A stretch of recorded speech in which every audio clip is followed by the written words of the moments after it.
না, দোকানে চলে এসেছি আমি, কেউ আসেনি, কাজের মাসি বসেছিল দোকান মানে দোকানটা ঝাড়পোছ করার জন্য মাসি আসে, মাসি ছিল বসে, এসে দেখি এখন আমার কাজ এই যে সব মাল এগুলো বাইরে বেরোবে, এগুলো সব বাইরে স্ট্যান্ডে যাবে। স্ট্যান্ডটা এখনও নামাইনি, কারণ প্রতিদিন স্ট্যান্ডের কাজ আমার করতে হয়। ওই যে স্ট্যান্ড রয়েছে, স্ট্যান্ডটা বাইরে যাবে। আজকে আমি ইচ্ছে করে করবো না, কারণ আরেকটা দাদা আছে, সে আসে অনেক লেটে, সে কাজকর্ম রেডি তারপরে সে আসবে।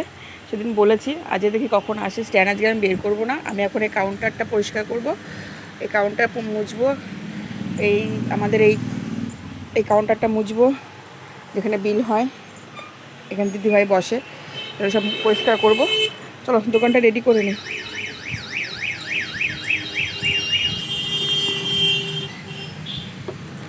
দোকানটা রেডি করে নি, চলো চটপট চলবে 12 ঘন্টা। আবার এখান থেকে বেরোবো রাত্রি 10টা, 12 ঘন্টা ডিউটি চলবে। এই হচ্ছে আমার কাউন্টার, দেখেছো? এখানে আমি থাকি। এটা সব সেল দেওয়া হয়েছে, চোট্ট যেহেতু পড়ে গেছে, চোট্ট সেল। আর গুড্ডু এখনও আসেনি, মানে আমি থাকি, এক দাদা থাকে শাড়িতে, এটা শাড়ি কাউন্টার, ওটা শাড়ি কাউন্টার, ওখানে এক দাদা থাকে। এটা 3 পিস কুর্তি কাউন্টার, এটা আমি থাকি। আর বাইরে একটা যে স্ট্যান্ডটা থাকে, তাই জন্য গুড্ডু থাকে, মানে বাচ্চা একটা ছেলে, তা ও এখন আসেনি। ফার্স্টে আমিই আসি, মানে দোকান রেডি কাজটা পুরো আমার, বুঝতে পেরেছি? চল গুছিয়ে নি চটপট।